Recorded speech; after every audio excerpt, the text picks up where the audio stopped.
Soyez les bienvenus, on se retrouve aujourd'hui pour une vidéo consacrée à Beau is Afraid, film américain réalisé par Ari Aster, sorti en salle le 26 avril 2023.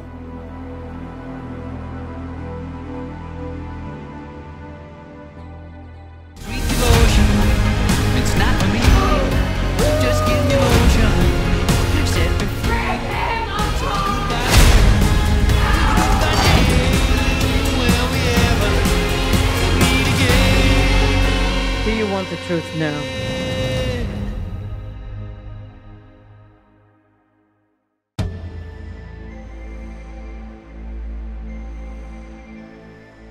Beau Wasserman, un homme paranoïaque et perturbé, se lance dans une épopée pleine d'événements surnaturels pour retrouver sa mère. Lors de l'Odyssée, l'univers semble se liguer contre lui, c'est ainsi que la vie de Beau est remise en question grâce à des années de souvenirs qui émergent devant ses yeux.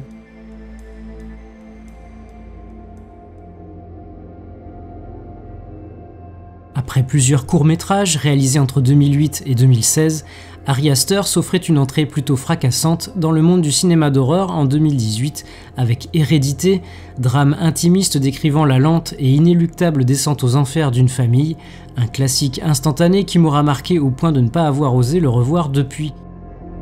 Aster enchaînait en 2019 avec Midsommar, pervertissant les paysages chatoyants de Suède pour en faire le terrain de jeu de son nouveau cauchemar.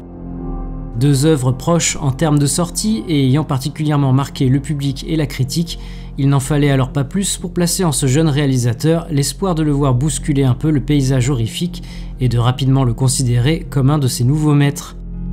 Mais à 36 ans, celui dont le cinéma a toujours été sa seule obsession se considère davantage comme un réalisateur de films de genre plutôt que simplement de films d'horreur. Ce que tend d'ailleurs à confirmer ce tout nouveau projet, Beau is Afraid, récit d'un homme devant se rendre chez sa mère.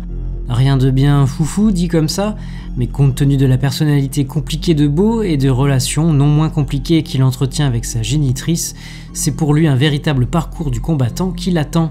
Là où Hérédité et Midsommar parsemaient l'horreur de petites touches de surréalisme, Beau is Afraid opère l'exact opposé pour un résultat non moins efficace dans le côté malaisant recherché, même si tout n'est pas sans quelques défauts. I'm visiting my mother tomorrow.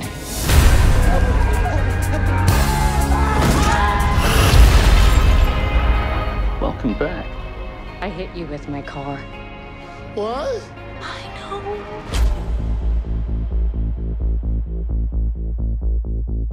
Classé R aux États-Unis pour contenu très violent et à caractère sexuel, pour nudité graphique, usage de drogue et vulgarité, Beau is Afraid promettait un spectacle encore plus perché que d'habitude. Un film que le réalisateur lui-même qualifiait, je cite, de Seigneur des Anneaux juifs, tout un programme. Anciennement connu sous le titre de Disappointment Boulevard, Beau is Afraid est en fait l'adaptation en long métrage du court réalisé par Aster en 2011 intitulé simplement Beau, dans lequel le personnage principal tentait déjà de rendre visite à sa mère, mais s'en voyait empêché par d'étranges circonstances.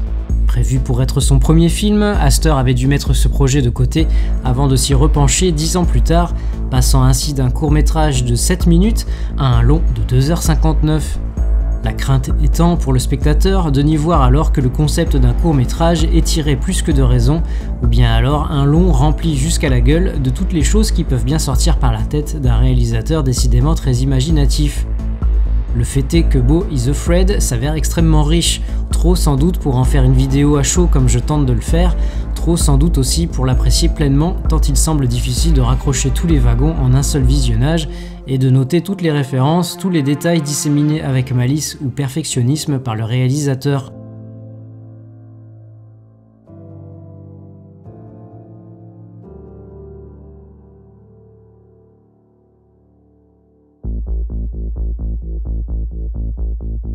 Beau est ainsi un adulte de presque 50 ans mais se comportant comme un enfant.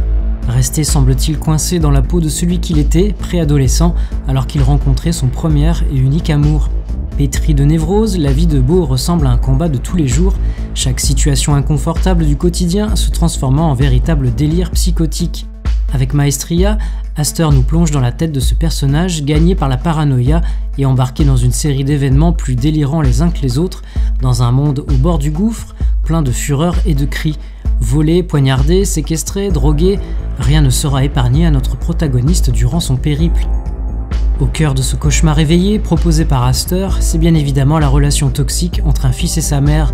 N'apparaissant que très peu, mais toujours de façon marquante, cette dernière s'avère omniprésente.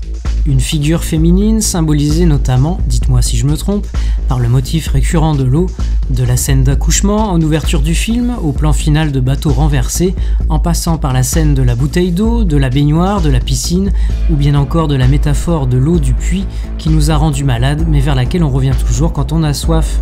Le nom du personnage lui-même, Wissermann, signifiant verso en allemand, autrement dit le porteur d'eau. On pourrait même pousser le bouchon un peu plus loin en faisant remarquer que le prénom, Bo, contient également ce motif. Elle est celle pour laquelle Bo, en recherche de vérité, entreprend ce périple de tous les dangers, celle qui semble alimenter ses névroses et qui en est peut-être aussi la cause. Elle est celle qui donne de l'amour, se sacrifie pour son fils, mais attend toujours une contrepartie, un juste retour des choses. Bo nourrit depuis toujours un sentiment de culpabilité, celui justement de ne pas être à la hauteur de cet amour. Quoi qu'il fasse ou ne fasse pas, il se sent coupable.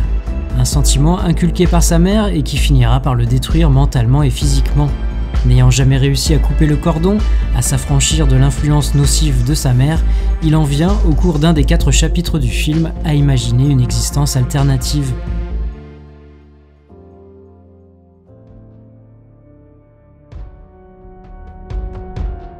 Original et radical, truffé de symboles et d'éléments relevant de la psychanalyse, Bo is Afraid est une proposition aux multiples couches qui divisera certainement.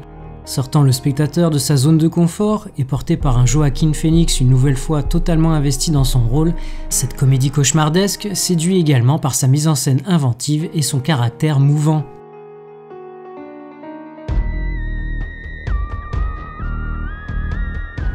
Si vous avez apprécié cette odyssée, alors n'hésitez pas à liker, commenter, partager et vous abonner à la chaîne si ce n'est pas déjà fait. Je vous retrouve prochainement pour une nouvelle vidéo. Salut!